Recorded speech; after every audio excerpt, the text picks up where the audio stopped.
This is a blend of old and new technology.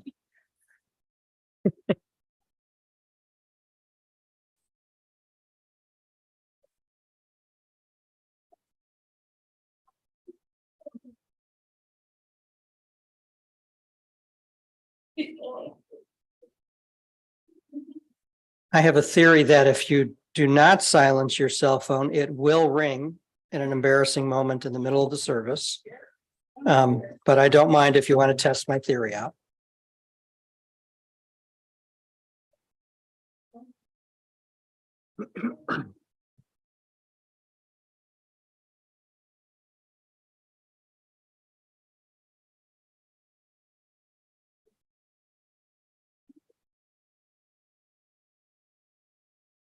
The Jewish people respond to death with 3 words of blessing. In English, the words mean praised is the judge of truth. Let us begin our service with the wisdom of our tradition. Please repeat these words of blessing after me. Baruch Dayan Ha'emet. Praised is the judge of truth. Adonai Natan v'Adonai lakach yehi shem Adonai mevarach. God has given, God has taken. Praised be the name of God. In the words of Ecclesiastes, a season is set for everything, a time for every experience under heaven, a time for dancing and a time for wailing, a time for birthing and a time for dying, a time for speaking and a time for silence, a time for seeking and a time for losing. The time of mourning is a complicated time, filled with many emotions and memories, both bitter and sweet. We begin our service with the recitation of psalms and prayers, thus linking Sharon's life with the 3,000-year-old tradition of the people Israel and the unity of all life. Psalm of David, Psalm 23. The Lord is my shepherd, I shall not want. God makes me to lie down in green pastures. God leads me beside the still waters. God restores my soul. God guides me in straight paths for God's name's sake.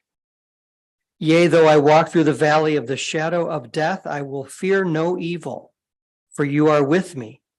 Your rod and your staff, they comfort me. You prepare a table before me in the presence of my enemies. You have anointed my head with oil. My cup overflows. Surely goodness and mercy shall follow me all the days of my life, and I shall dwell in the house of the Lord forever. Couple more. This is from Proverbs in Jewish tradition. This is called Eshet Chayil. It's called a woman of valor. What a precious find is an Eshet Chayil, a woman of valor. Her worth is far beyond rubies. Her husband puts his confidence in her and lacks no good thing.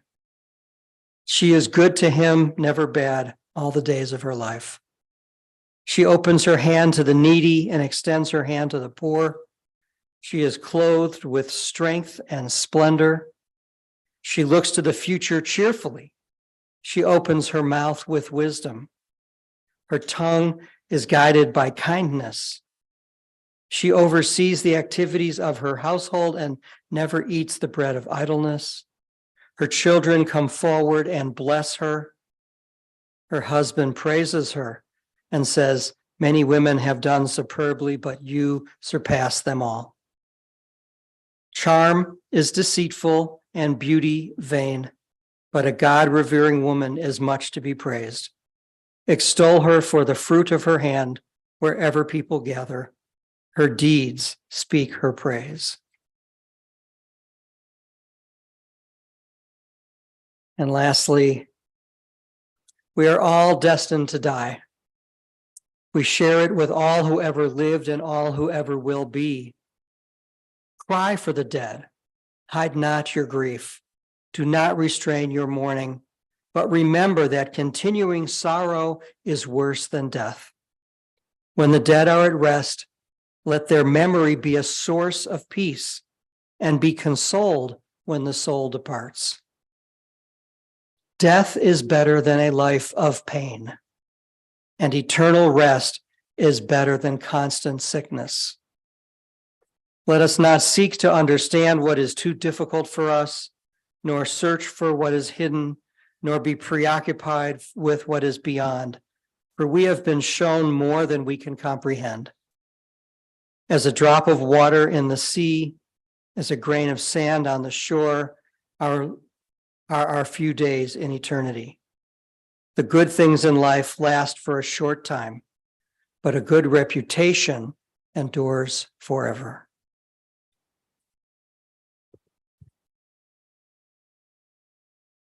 So also in Proverbs, we read, Ner Adonai Nishmat Adam, the light of God is the human spirit. The light of God is the human spirit. Each one of us has implanted within us a divine spark.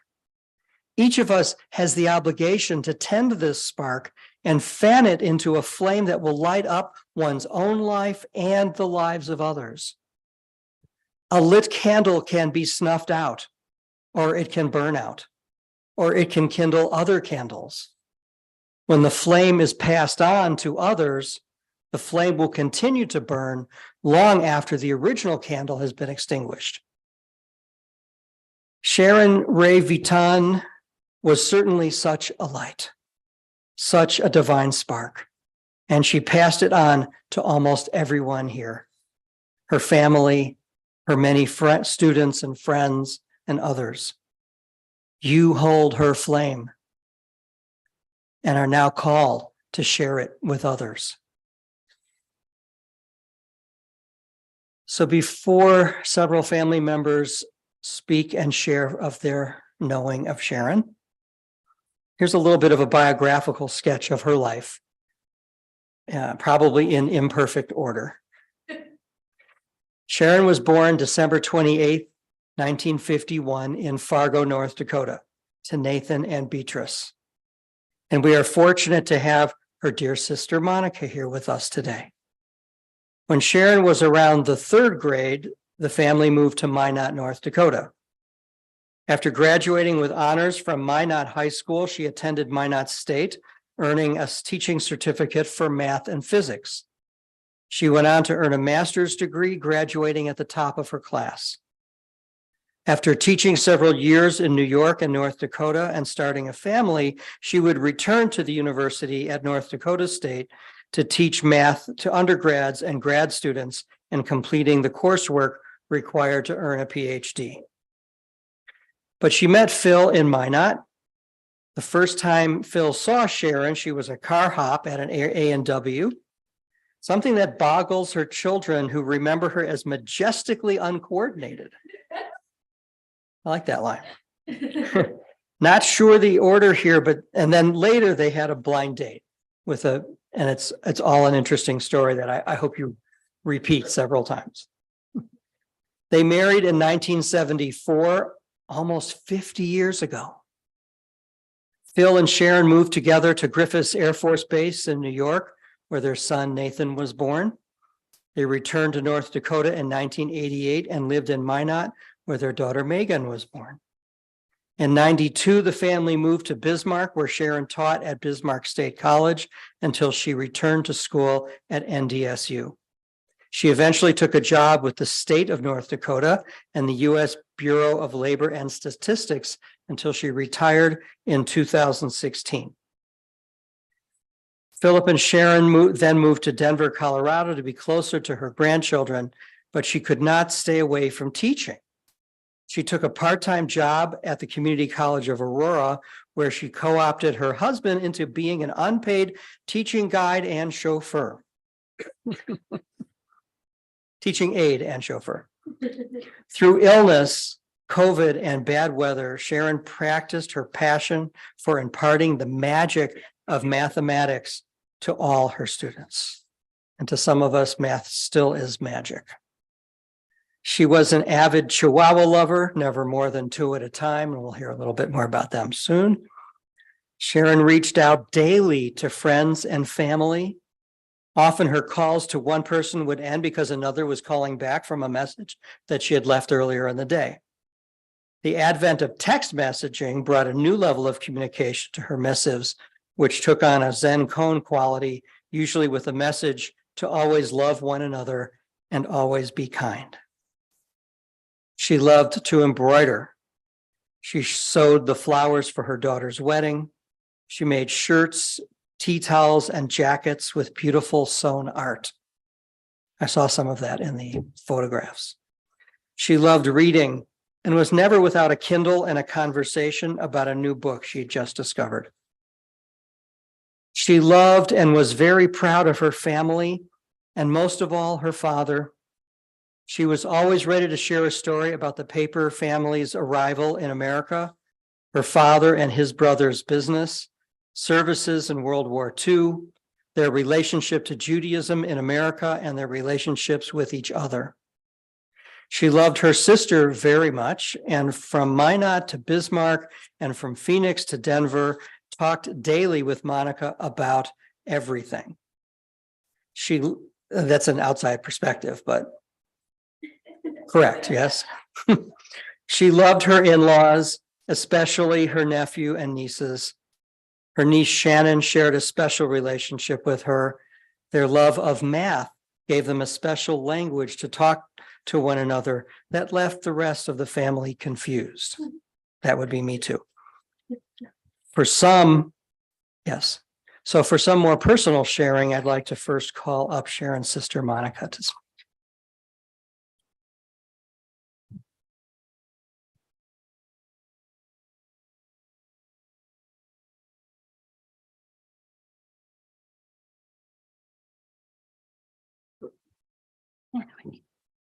Thank you, Rabbi. Where to begin?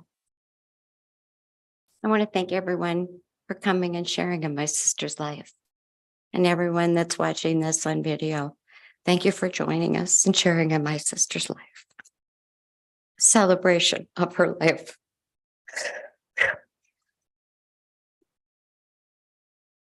I am, was, and always will be lucky. I'm proud to have had Sharon as my sister. I brought these just in case. That would be Sharon's Brayton readers. She loved them. We shared that in common. I'd like to steal a quote from a movie that we both adored. It was called Good Will Hunting, when Robin Williams talks about his relationship with his love that's parted and the things you remember about a person, the quirks, the idiosyncratic things, the things that drove you crazy, the things that made you laugh till you cried, the little special things, the good stuff. I probably got to share in Sharon's life the longest of anyone here. Sorry, Phil. And when you're talking about my sister, I think a lot of her patience in life came from being my big sister. She had to have a lot of that. Starting with family vacations. She was my entertainment in the back seat. She was my BFF. She was always there for me. We shared so many things in common. We bought the same car when we lived in different states. We bought the same purse when we lived in different towns. Quite often, jewelry was duplicated and a great deal of fashion. Shoes, you name it. We wouldn't even have to talk and we would arrive with the same thing on. That's quite a connection to someone. One of my favorite vacations we went on, my dad liked extensively long road trips, and there would have to be some entertainment in the backseat. We bought our first trolls together. I remember this because it was in Livingston, Montana, and my sister took Livy and I took Stony as a name. And the rest of the vacation was making clothes for trolls.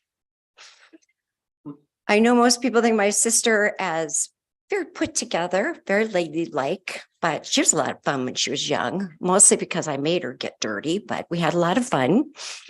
She was my best fishing buddy at Detroit Lakes. We knew where the best sunfish hole was, and we would go there and get the sunfish. And yes, I would drag her back and she would help me clean them, scales flying, didn't care. We were having a great time. And teaching patience, I'm sure she shared this with Phil, probably with her children and grandchildren, came from teaching me. My sister was a much more controlled and laid back person, and I'm a little high energy. Yeah, a little shorter on patience. And I probably learned most of the math I learned even through high school from my sister. Because if I didn't get it at school, I just home and ask Sharon. And she would be so patient, and I would get up and have a little tizzy, go stomping out of the room, go do something else, and then I would stomp back into the room, and my parents would look at each other in the living room and go, yep, she's gone back for more. And Sharon would patiently pick up where we left off. We were very creative together as children.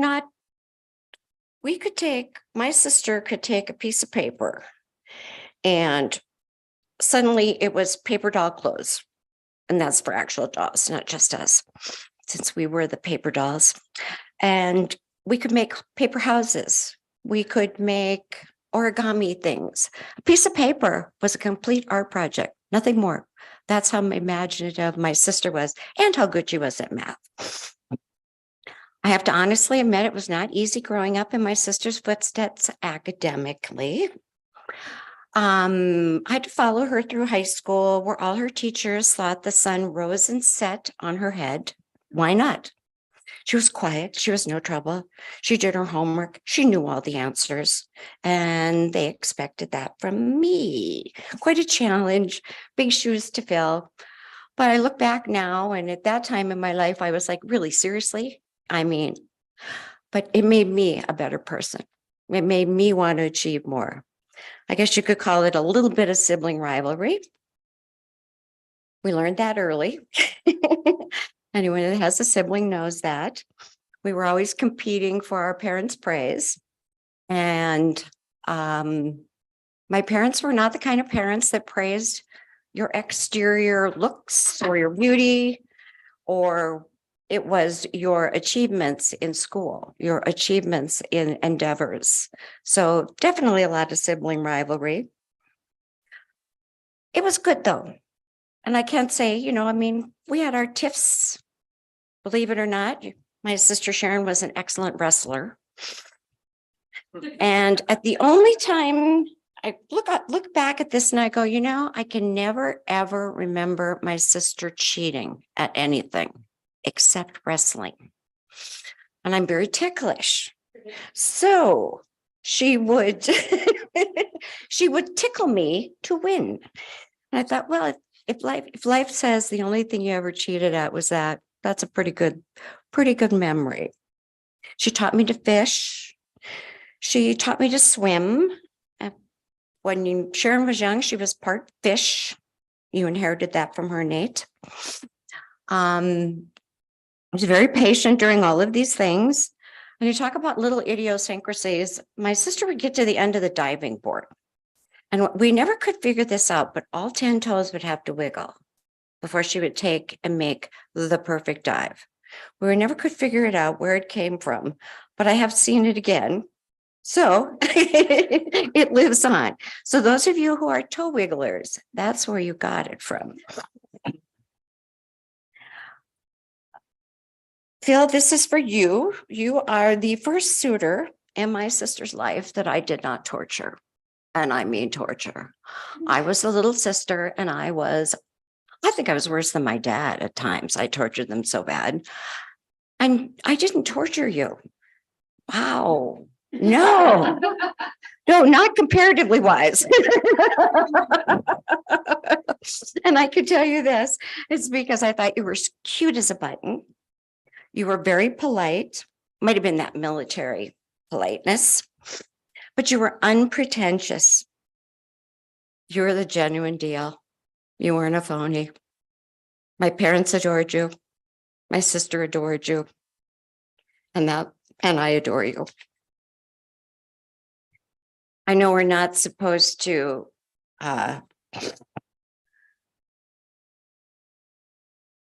criticize anyone, but I will say this. My sister missed the Jewish gene on how to tell a joke. She just had no timing, absolutely whatsoever. But it was worth it because if you told her a joke, all you had to do was look at her. And she never laughed out loud. She laughed internally and she kind of shook. And it was just looking at her, even if it was a bad joke. If she laughed, watching her made you laugh. To this day, I love that about her.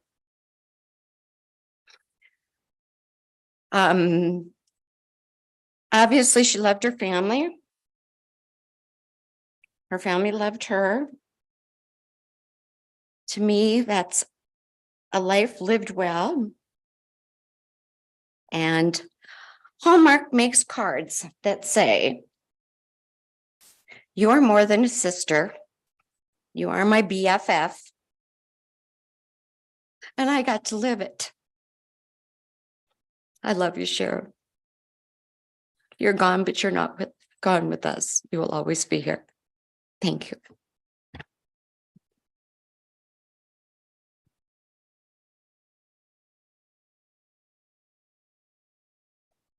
Thank you.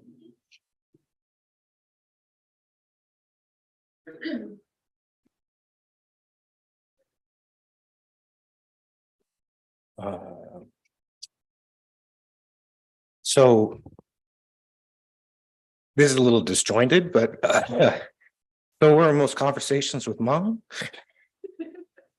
Mom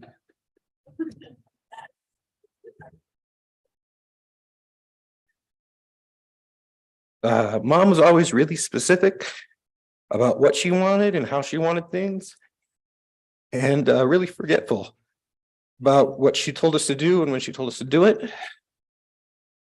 So you always had to be on your toes. And growing up, the center of our whole little universe was Beatrice, Monica, and mom. And so now that she's gone, it does leave a hole.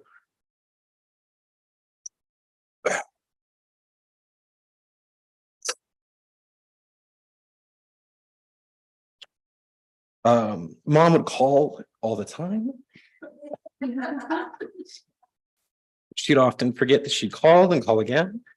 And most of the time, conversations would start in the middle. And so you had to kind of catch up.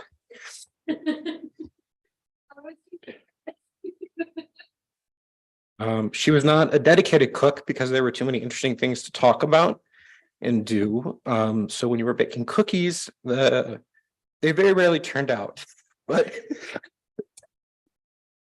the time you spent with Mom doing it was really special. She didn't believe in treating kids with kid gloves. So at a very young age, Megan and I were exposed to fairly adult conversations and ideas that left 8-year-olds saying weird things to the nuns she taught with. But it meant that at a young age, we knew important truths about lives and were prepared for adulthood. And she never really liked kids, which she would tell people fairly often. But she loved her children and grandchildren very much. The last few years, she was really sick. And it can make her a really complicated person. And our dad really took care of her in ways that we never really even realized. It made sure that we only got the best parts of Mom. So she's at peace now. And I want to say thank you to Dad for taking care of her and taking care of all of this. Because she would have had complaints about it, but I think that was going to happen no matter what. And it's as good as we were ever going to have it be. So thank you, Rabbi.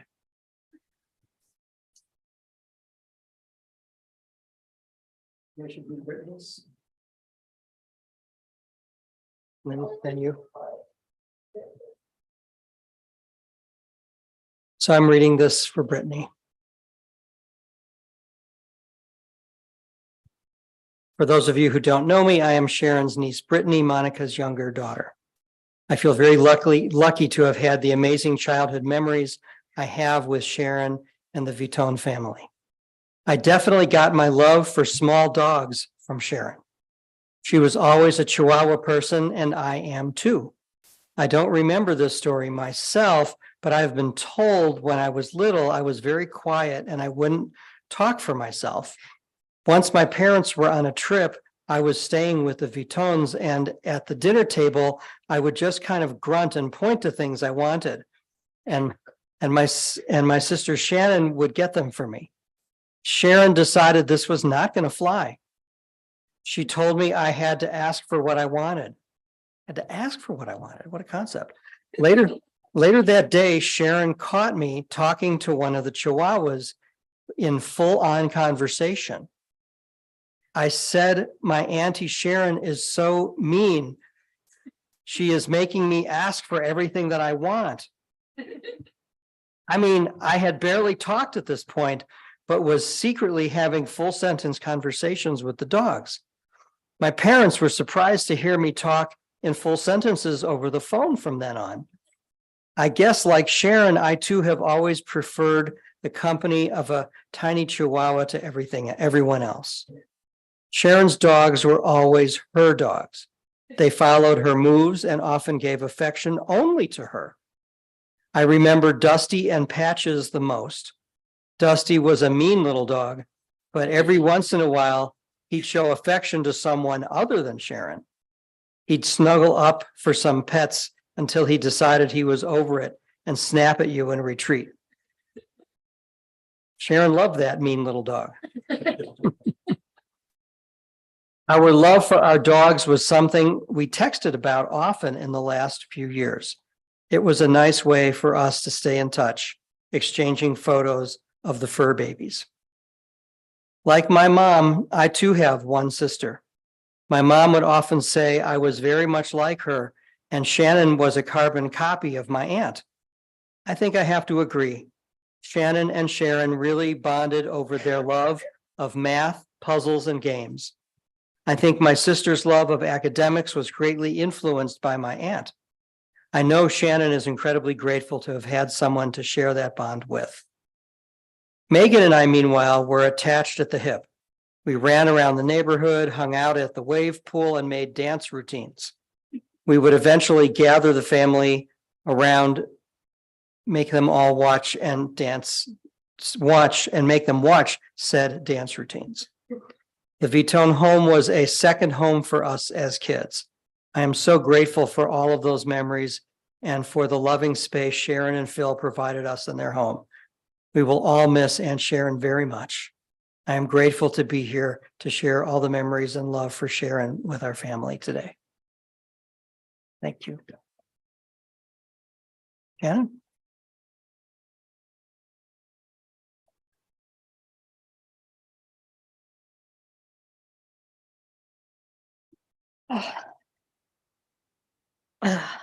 Really grateful I wrote everything down right now.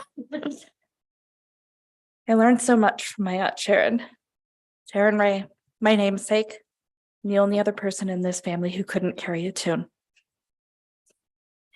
We all know of Sharon's didactic side. Just try to take the teacher out of her even for a second, even if you didn't really want to learn. I learned from her in explicit and in subtle ways. At Hanukkah, she and Phil would always give us a book and jewelry, because being girly and being nerdy are not mutually exclusive. Ignore the later messages I'd get in male-dominated departments. Now, being nerdy and girly are just two more traits I had in common with Sharon. Along with fully intending to do that one chore, but oh, I've been meaning to read this book and a 5-minute break won't hurt anything. And yelling at the TV during certain news segments. This week, I kept remembering the nights that I spent with Sharon, staying up late before math competitions. I had books of sample problems to go through, and I think we started reviewing them, but pretty soon she was teaching a 12-year-old the difference between countable and uncountable infinity. And this crowd wanted to appreciate that Gregor Cantor called this Aleph naught and Aleph one. Anyway, she taught 7th grade me a subject normally encountered in year 2 or 3 of a college math major. Because she could sense what someone was ready to learn. She could make it easier to understand, and she didn't believe in holding back knowledge. I don't remember any of the problems from those practice problems from those books, but I remember at 35 what she showed me that night. Both the explicit proof and the subtle lessons. And they helped me when I followed in her footsteps into math graduate school and in front of a classroom. I so frequently had her voice in my head as I planned lessons. And it was then we would spend hours swapping teaching and graduate school stories. I'm going to miss hearing the same stories about teaching from her about over and over again.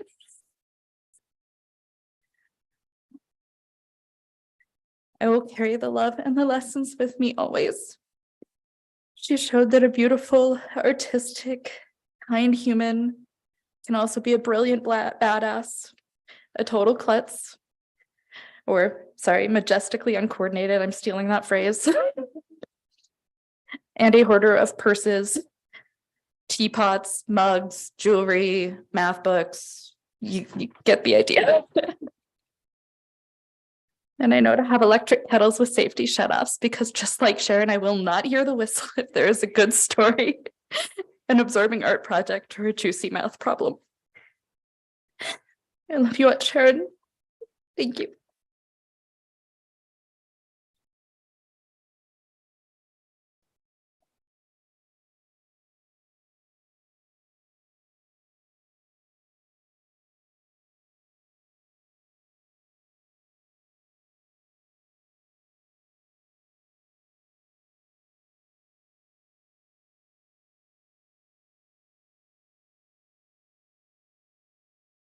Hmm. I want to encourage people to be thinking about. We say Zichrona Livracha, may her memory be for a blessing. And that's a nice phrase, but it doesn't mean much unless we actually make it mean something. So how do you make somebody's memory a blessing? Well, you could tell stories about her like we're doing here today. In her case, I could think of a few other things, right? What could you do in her to keep her memory a blessing and alive? For those who have the ability, teach somebody else something. Find out what's the countable and uncountable infinity. I've never heard of such a thing. So you could teach me something. Do some art. Call a friend. Call a friend again. And then there's a lot more I'm sure you can think of. So I mean it. I mean, I encourage you in the next days and weeks and months, every once in a while, just have the intention that this thing that maybe you were going to do anyway, but this time you're doing it with her in mind to keep her memory a blessing for you. So in closing, there's a midrash from rabbinic tradition that seems especially fitting here. It opens saying, when a person is born, everyone is happy and celebrates. But when a person dies, everyone cries. It really should not be this way. For when a person is born, there should be no rejoicing, because no one knows what will happen to the person or in which direction the person will go. The person could go the way of the righteous, or the person could be evil and go the way of the wicked. When a person dies, there is cause to rejoice if the person departs with a good name and dies and leaves the world in peace. To what can this be likened? A parable can be drawn. Oh, by the way, I missed the first line of this, which is from Solomon saying that the day of one's death is better than the day of one's birth. How can that be? A parable can be drawn to two ships that sailed on a great sea, one leaving the harbor and the other entering it. Everyone cheered the ship that sailed out of the harbor, but nobody rejoiced over the ship that entered. A shrewd person was there, and she said, "My view is the exact opposite of yours.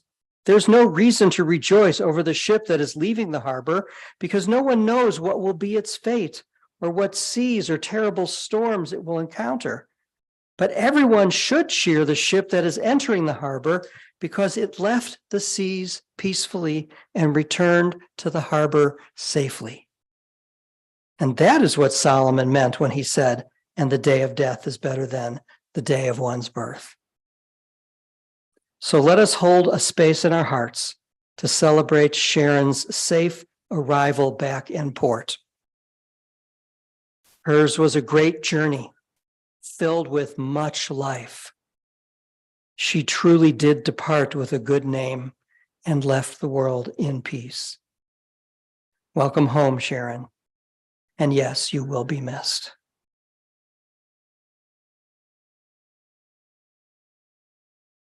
So the El Malei Rachamim prayer that is traditionally read at this time translates as this: Exalted, compassionate God, grant infinite rest in your sheltering presence among the holy and pure to the soul of Sharon Ray, who has gone to her eternal home.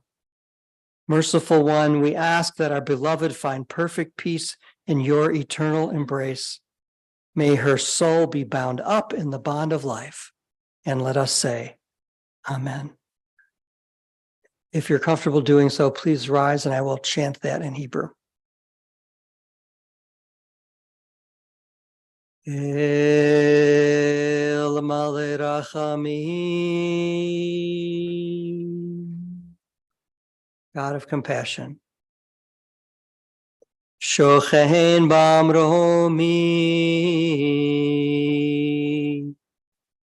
Amseh menucha nechona tachat kanfei hashchina b'mahalot kedoshim utehorim kezohar harakia mazhirim et nishmat Sharon, Nathan, and Beatrice. Shahalcha leolama Gan Eden Tehe Menuchata Ana Basami Astireha Beseter Kenafecha Leolamim Utzrohor Bitzrohor HaChaim Et Nishmatam Uvitzrohor HaChaim Et Nishmatam Adonai Unachalatam V'tanuach V'shalom al mishkava V'nomar Amen.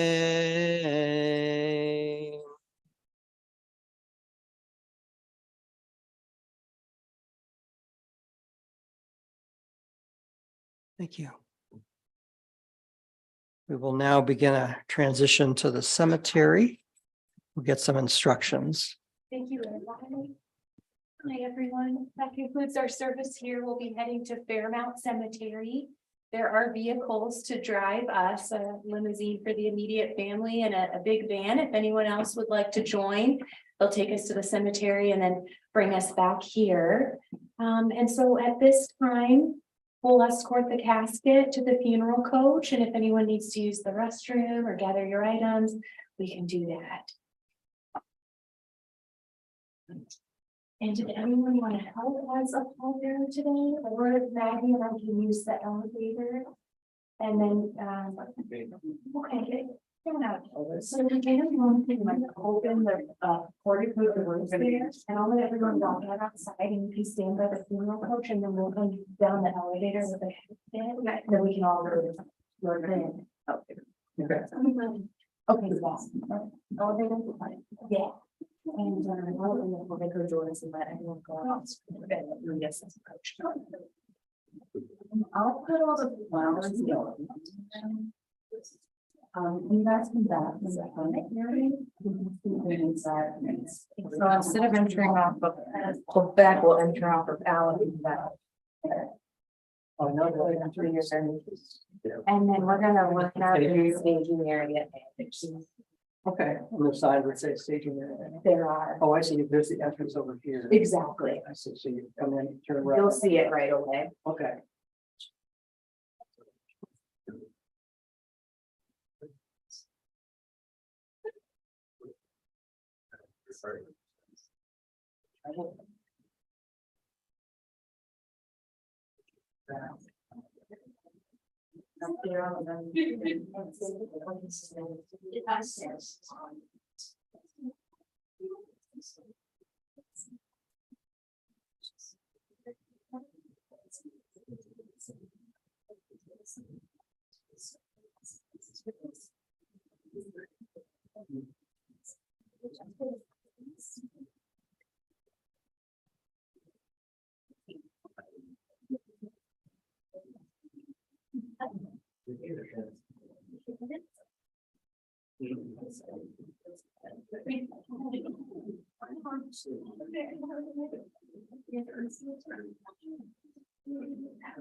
This is nice to meet you. Nice to meet you.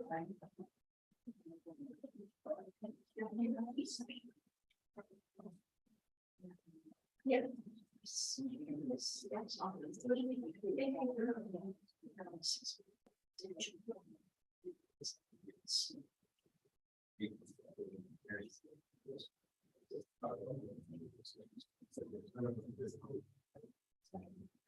Yeah, you guys wanna, yep, you're welcome to follow us. We're gonna take the elevator, which is right here, and pop outside.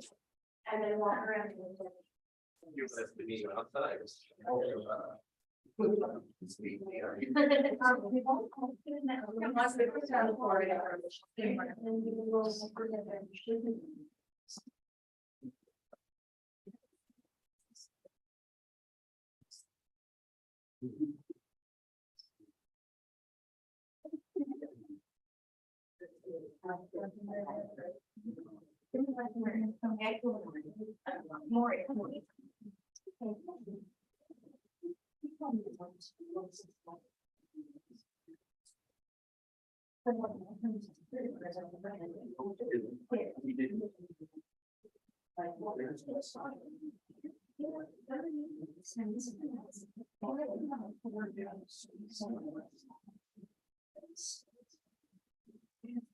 So they should pay first because they're able to get this. Yeah. Yeah, first, let's try that way with your husband. Did you see it? Okay. Did you see it, Aaron? Okay.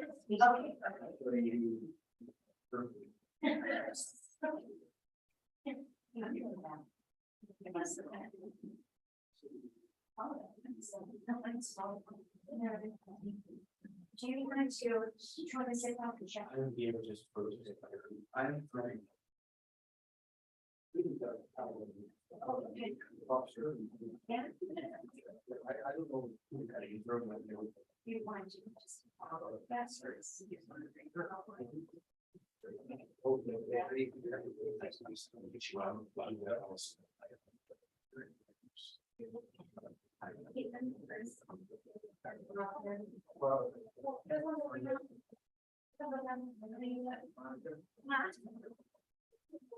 Leave it here. No, you need that. No, you need that.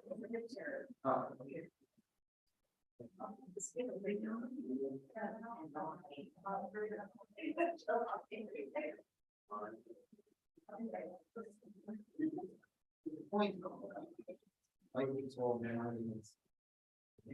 Going down jail. Yeah. It's kind of dead, kind of river at here.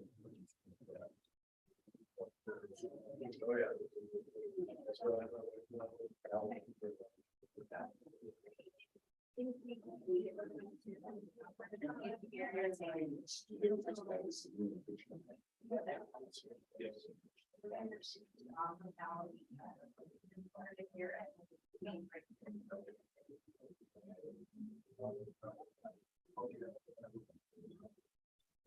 yeah. Yeah.